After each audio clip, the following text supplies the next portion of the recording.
अस्सलाम वालेकुम। अगर मैं कहूँ कि गार्डनिंग एक आर्ट है तो ये गलत नहीं होगा, क्योंकि गार्डनिंग में हमें बहुत कुछ नया करने को मिलता है। बड़े बड़े प्लांट्स लगाते हैं हम छोटे छोटे पॉट्स में, और तरह तरह के स्टाइल से प्लांट लगाते हैं। कभी छोटे पॉट लेते हैं, कभी बड़े पॉट लेते हैं, कभी हम कोकोडम्मा बनाते हैं, हैंगिंग प्लांटर्स बनाते हैं, बॉन्साई बनाते हैं। यानी बहुत कुछ हमें नया करने को मिलता है। और मैंने भी आपको बहुत सारे तरीक़ों से प्लांट लगाना सिखाए। और कुछ दिनों पहले मुझे भी दिल चाहा कि मेरे घर में इतने सारे पाउचेस निकलते हैं जिसमें दूध आता है, चाय की पत्ती आती है, दालें आती हैं, और ये सारे पाउचेस हम फेंक देते हैं।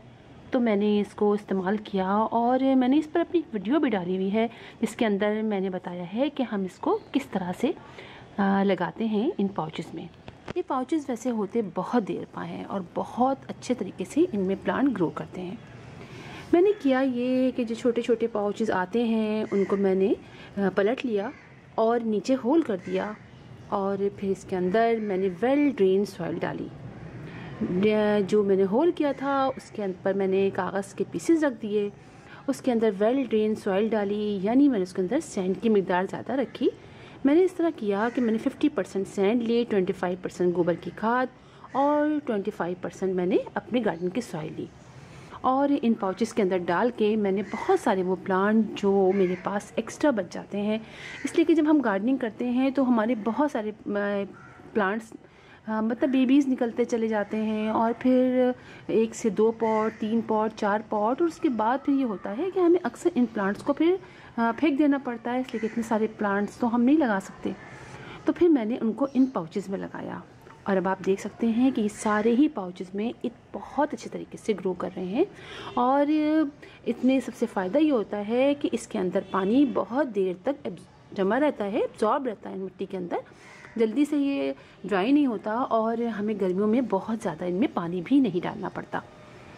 चूँकि गर्मियों में पानी का बहुत प्रॉब्लम होता है, बार बार हम अपने पॉट्स में पानी डालते हैं, लेकिन ये पाउचेस जो हैं वो अपने अंदर पानी काफ़ी देर तक होल्ड किए रखते हैं, इसलिए हमें पानी भी कम डालना पड़ता है, और पानी देर में डालना पड़ता है, बाद 2 दिन बाद डालना पड़ता है।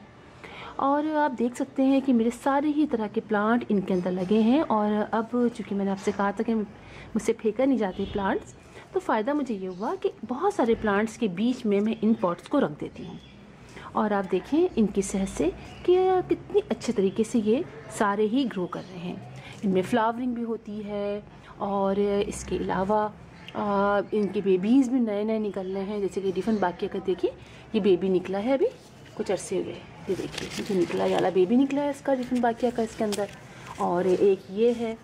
इसी तरह पर्पल हार्ट प्लांट भी बहुत सारा अच्छे तरीके से बढ़ रहा है। तो ये बहुत अच्छे तरीके से ये सारे प्लांट इसके अंदर ग्रो कर रहे हैं। अब आपको मैं दिखाती हूँ, आप चेक कीजिए कितने सारे प्लांट्स हैं और सबकी सेहत कितनी अच्छी है।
देखा आपने मेरे सारे प्लांट कितने अच्छी तरीके से इसमें ग्रो कर रहे हैं। और ये वाला प्लांट तो कितना बड़ा हो गया है इसी के अंदर लगे हुए। ये आप देखिए पॉइंसेटिया का प्लांट है ये मेरा, इतना ज़बरदस्त हो रहा है। तो इस तरीके से हम बहुत आसानी से अपने घर में ये सारे प्लांट्स लगा सकते हैं। और जो बहुत ज़्यादा प्लांट आपके पास बच जाए आप इसमें लगा दीजिए, या वैसे भी आप लगा दीजिए। जल्दी से कोई कटिंग लगानी हो, ये प्लांटर जो छोटे छोटे पाउच होते हैं ये इसमें प्लांट बहुत अच्छे, एक पाउच में दो दो आप लगा सकते हैं।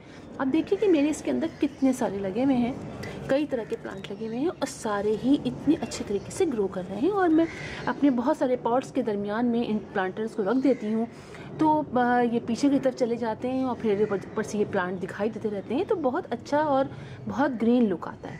तो फिर इंशाल्लाह आपसे मुलाकात होगी किसी और वीडियो में किसी और टॉपिक के साथ। तब तक के लिए अल्लाह हाफिज़।